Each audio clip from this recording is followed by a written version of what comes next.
चीन को लेकर के राष्ट्रपति ट्रंप ने चिंता जताई है। अब आपको बताती हूं कि डिफेंस सेक्टर में चीन और अमेरिका में आखिरकार कौन कितना मजबूत है। तो सबसे पहले आपको बताती हूँ रक्षा बजट और सैन्य संसाधन के बारे में। एक तरफ अमेरिका है, दूसरी तरफ चीन है। तो रक्षा बजट जो अमेरिका का है वो $895 ये अरब डॉलर में है, और ये रक्षा बजट जो आप देख रहे हैं चाइना का, ये $318 अरब है। तो ये कहीं से कहीं तक एक दूसरे के साथ खड़े नजर नहीं आते हैं। सक्रिय सैनिक 13.3 लाख है। सक्रिय सैनिक जो चीन के पास है वो 20.3 लाख है। ये तेजी से अपने सैनिकों की संख्या में इजाफा भी करते जा रहे हैं, अपनी आर्मी को और ज्यादा बढ़ाने की सोच रहे हैं। विमान कितने हैं? अमेरिका के पास 1300 से ज्यादा विमान हैं, लेकिन ये चीन के पास उससे भी कई गुना ज्यादा है। 3400 से भी ज्यादा विमान है। 13,000 और 3400, माफ करिएगा, 6800 टैंक इनके पास है। उनके पास 8000 टैंक है चीन के पास। यानी यहाँ पर चीन बढ़त लिए हुए बैठा हुआ है, जिसके पास ज्यादा टैंक है। 5177 परमाणु वॉरहेड्स है। चाइना के पास जितने हैं गिनती में वो 600 परमाणु वॉरहेड्स है। हालांकि अमेरिका बार बार ये कहता है कि उन्होंने एक बार फिर से अपने यहां पर एक और परमाणु निरीक्षण कर लिया है। एक बार फिर से वो आगे बढ़ गए हैं, ये उसकी तरफ से तमाम आरोप लगते रहते हैं। अब आज के युग में किसी भी देश की मजबूत नेवल पावर उसकी युद्ध में सफलता को सुनिश्चित कर सकती है, और चीन भी अपनी नौसैनिक ताकत को तेजी से बढ़ा रहा है। अब आपको चीन और अमेरिका की नेवल पावर के बारे में भी बता देती हूं। तो अमेरिकी नेवी दुनिया की सबसे शक्तिशाली नेवी है, लेकिन चीनी नेवी सबसे बड़ी संख्या वाली नेवी है। ये सबसे शक्तिशाली, वो सबसे बड़ी संख्या वाले हैं। इनके पास करीब 465 जहाज है। चीन के पास 841 जहाज है, जिसकी धमक वो दक्षिण चीन सागर में दिखाते रहता है। 11 सक्रिय परमाणु संचालित एयरक्राफ्ट कैरियर है। 3 से ज्यादा एयरक्राफ्ट कैरियर है इनके पास। 71 पनडुब्बियां है, ज्यादातर न्यूक्लियर वाली हैं। इनके पास 73 पनडुब्बियां हैं, ज्यादा है, लेकिन इनमें से ज्यादातर न्यूक्लियर पावर वाली है। अमेरिका की नेवी में एयरक्राफ्ट 3700 से ज्यादा है। इनके पास एयरक्राफ्ट 2500 से ज्यादा है। तो ये अमेरिका और चीन कहीं कहीं सेम पेज पर नजर आते हैं, तो कहीं कहीं दोनों मैच ही नहीं करते हैं।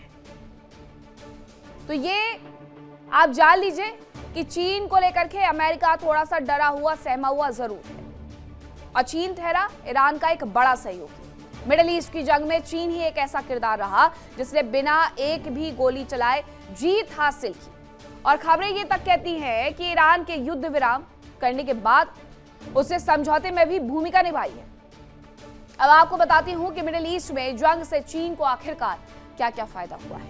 तो यूएस की जो सैन्य जानकारी है चीन को मिली, अमेरिका की सेना से संबंधित अहम जानकारियां इस दौरान। और इतना ही नहीं, जंग में अमेरिका ने अपने आधुनिक हथियार इस्तेमाल किए, और चीन को अमेरिका की जंग लड़ने के तरीके के बारे में इससे जानकारी मिल गई। इसके अलावा सस्ते ड्रोन से महंगे डिफेंस सिस्टम को नाकाम करने की तकनीक भी चीन ने सीख ली है।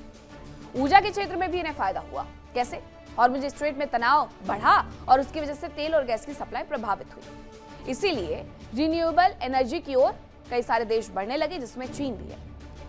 Solar, wind, battery, electrical vehicle supply में चीन का दबदबा है, और इस एनर्जी से संबंधित सप्लाई चीन में जो हिस्सा रखता है वो 70% रखता है, और अपनी जरूरतों का करीब 85% हिस्सा वो खुद पूरा करता है। चीन मुश्किल समय के लिए तेल का बड़ा भंडार तक इकट्ठा कर रहा है कि अगर ऐसी स्थिति दोबारा से बनी तो उसे क्या करना है। उसने अपनी कूटनीतिक छवि भी बेहतर की है। जंग में अमेरिका ने लगातार आक्रामक बयान दिए। चीन ने बिल्कुल शांत तरीके से दोनों पक्षों में बातचीत की कोशिश करवाई, और कई देशों को चीन ज्यादा भरोसेमंद और स्थिर ताकत लगने लगा है, और अमेरिका से दूर होते उसके कई सहयोगी देश नजर आ गए। वही एआई और टेक्नोलॉजी में भी बढ़त देखने को मिली। मिडिल ईस्ट में चल रहे एआई प्रोजेक्ट्स पर जंग का असर पड़ा, और पश्चिमी देशों की कंपनियों का निवेश पर जोखिम देखने को मिला।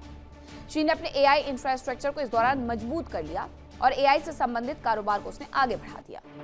रेयर अर्थ मिनरल्स में उसने क्या किया? आधुनिक हथियारों और टेक्नोलॉजी के लिए अहम है ये रेयर अर्थ मिनरल्स, और दुनिया में रेयर अर्थ मिनरल्स की करीब 70% माइनिंग चीन ही करता है। रेयर अर्थ मिनरल्स की करीब 90% प्रोसेसिंग पर चीन का कब्जा है। नए हथियार बनाने के लिए चीन पर ज्यादा निर्भर है अमेरिका। अब खबर यह है कि यूएस ईरान वार्ता को लेकर के कतर का बयान आया है। उनका कहना है कि आगे बढ़ाने के लिए एक हाई लेवल कमेटी की आवश्यकता है, जो कि बनेगी और समझौते की शर्तें लागू करने पर ध्यान देने वाली है। तो यूएस ईरान वार्ता को लेकर के ये कतर का बयान है कि एक हाई लेवल कमेटी का गठन होने वाला है जो कि समझौते की शर्तों को लागू करने पर ध्यान देगी और कमेटी को जानकारी देंगे दोनों देशों के वार्ताकार। वो बताएंगे कि किस तरीके से वो आगे बढ़ रहे हैं। एक्सपर्ट से भी कमेटी बातचीत करेगी कि किस तरीके से 60 दिनों का टाइम जो बाय किया गया है उसका इस्तेमाल करना है ताकि दोनों ही देशों के बीच में स्थितियां बेटर हो सके। तो ये तो कतर ने स्पष्ट कर दिया कि क्या होने वाला है। वहीं अब आपको एक और खबर बताती हूं कि ईरान के विदेश मंत्री भी बड़ा बयान दे रहे हैं। वो भी कह रहे हैं कि हर मोर्चे पर सम्मान और गरिमा की लड़ाई है। अब्बास अरागची, ईरान के विदेश मंत्री, जो ये कह रहे हैं कि हर मोर्चे पर सम्मान और गरिमा की लड़ाई हम लड़ रहे हैं। तो ईरान के विदेश मंत्री की तरफ से जो बयान आया है वो भी मैं आपको बताते जा रही हूं। कतर की तरफ से जो कहा गया है वो भी आप जान चुके हैं, लेकिन कतर ने यह स्पष्ट कर दिया है कि एक हाई लेवल हम कमेटी का गठन करने वाले हैं और इस कमेटी का गठन इसलिए किया जा रहा है ताकि आगे आने वाले वक्त में दोनों ही देशों के वार्ताकार ये बता सके कि आखिरकार वो कहां तक बढ़ गए। अब दूसरी खबर का रुख करते हैं और आपको बताती हूं कि ईरान के विदेश मंत्री अब्बास अरागची का क्या बयान है। उनका कहना है कि हर मोर्चे पर सम्मान और गरिमा की लड़ाई है। ईरान का हर कदम लोगों के सम्मान की रक्षा के लिए है, ये उनकी तरफ से कहा गया है। तो अब्बास अरागची ये बात स्वीकार कर चुके हैं कि उन्होंने जो लड़ाई अभी तक लड़ी है वो गरिमा की लड़ाई है और ईरान का हर कदम लोगों की सम्मान की रक्षा के लिए है। तो ये स्थिति बनी हुई है मिडिल ईस्ट में कि बातचीत की टेबल पर अब स्विट्जरलैंड में दोनों देश सामने आ गए हैं, बातचीत भी कर रहे हैं और बातचीत करने के साथ साथ आगे बढ़ने का प्रयास भी कर रहे हैं। मिडिल ईस्ट में जंग के दौरान ईरान जीता भले ही नहीं हो लेकिन हारा भी नहीं है और अमेरिका हारा भले ना हो लेकिन जीत का दावा भी नहीं कर सकता है। और ईरान ने अपने हिसाब से जंग लड़ी, अपनी रणनीति, अपने हथियार, अपनी क्षमताओं के हिसाब से उसने अपनी तैयारी की और अब समझौते की मेज पर भी ईरान अपनी शर्तों पर ही चर्चा चाहता है। या आप ये भी कह सकते हैं कि हर गुजरते दिन के साथ राष्ट्रपति ट्रंप ईरान के चक्रव्यूह में और ज्यादा फंसते हुए नजर आ रहे हैं।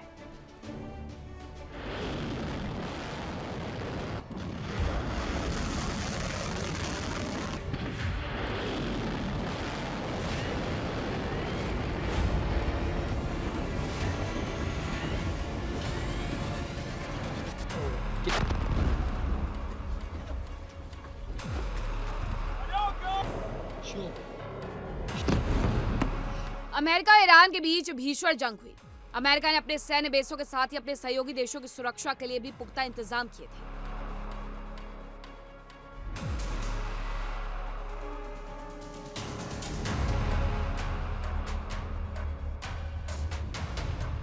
लेकिन जंग में ईरान ने ऐसा पलटवार किया जो दुनिया देखती रह गई। ट्रंप के सभी हथियार धरे के धरे रह गए।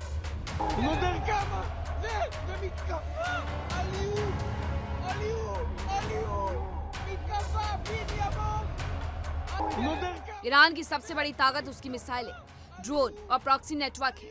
ईरान ने अपनी रणनीति में अपनी क्षमताओं का बड़ी ही खूबसूरती से इस्तेमाल किया।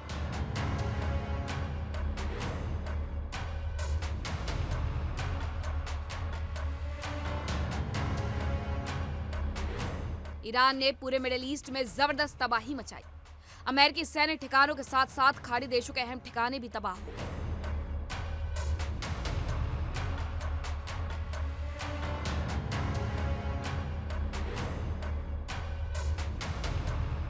ईरान ने अपनी सस्ती मिसाइलों और ड्रोन के माध्यम से अपनी रणनीति तैयार की, जिसके जाल में फंसकर अमेरिका की अरबों डॉलर की मिसाइलें बर्बाद हो गई।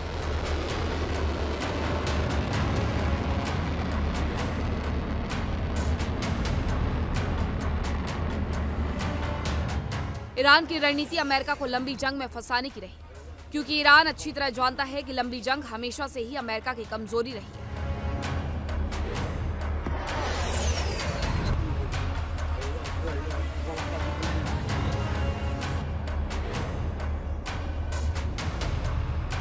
अमेरिका एक बात अच्छी तरह से जानता है कि केवल हवाई बमबारी और मिसाइलों के जरिए ईरान में सत्ता परिवर्तन नहीं हो सकता था, लेकिन जमीन पर उतरने के हालात नहीं थे।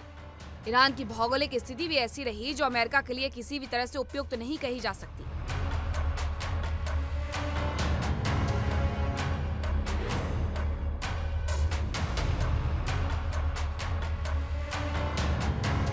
यानी ईरान की जमीन पर उतरना अमेरिकी सैनिकों के लिए मौत के मुंह में जाने जैसा था।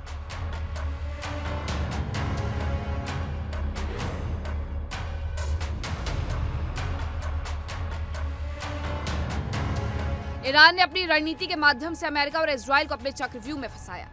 हालात ऐसे हो गए कि ट्रंप जंग से निकलने के लिए तड़पने लगे।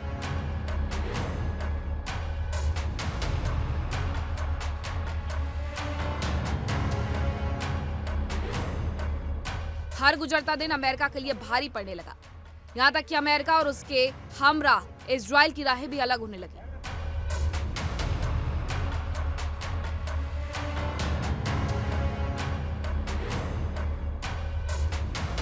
ईरान ने जंग में तो अमेरिका को फंसाया ही, समझौता भी अपनी शर्तों पर ही किया।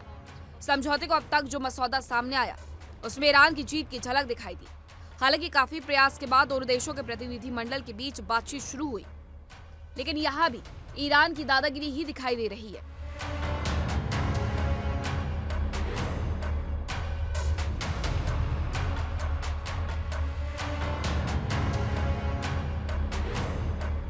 समझौते में सभी मोर्चों पर युद्ध विराम की शर्तें लागू है। ईरान ने भी लेबनान में युद्ध विराम की बात कही और लेबनान में युद्ध विराम नहीं होने तक हॉर्मुज बंद करने का ऐलान कर दिया।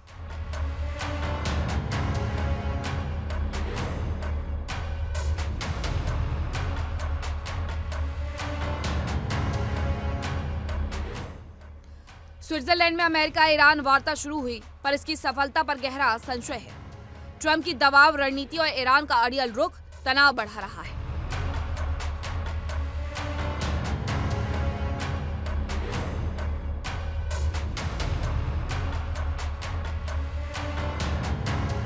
ईरान में सरकार और आईआरजीसी के बीच भी टकराव दिख रहा है, जिससे पश्चिमी एशिया का भविष्य तय करने वाली इस डील की राह जटिल हो गई है।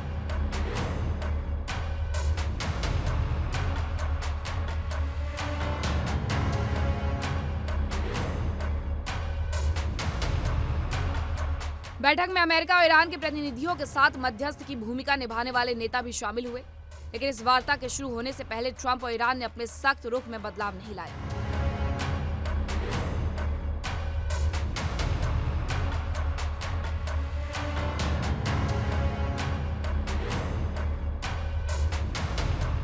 ट्रंप ने दबाव की रणनीति अपनाई तो ईरान ने ट्रंप को भड़काने वाली कूटनीति अपनाई। इस बीच ईरान की न्यूज एजेंसी ने दावा किया कि ट्रंप की धमकियों के बाद Iran delegation Switzerland piece talk से बाहर निकल गया।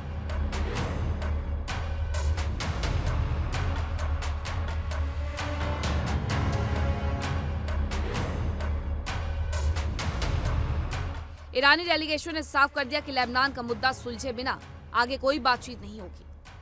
बताया गया कि लेबनान में सुलगते बारूद ने शांति वार्ता पर ग्रहण लगा दिया। हालांकि वार्ता तो होगी, लेकिन सफल होगी या नहीं इस पर संशय बरकरार है और यह संशय विश्वास में बदलता दिख रहा है।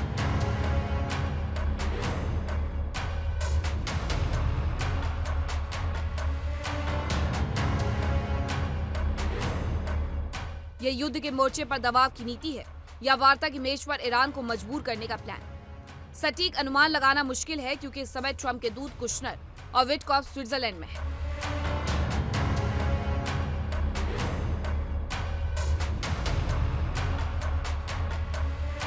देखिए इंडिया डेली 24/7 अब आपकी स्मार्ट टीवी पर।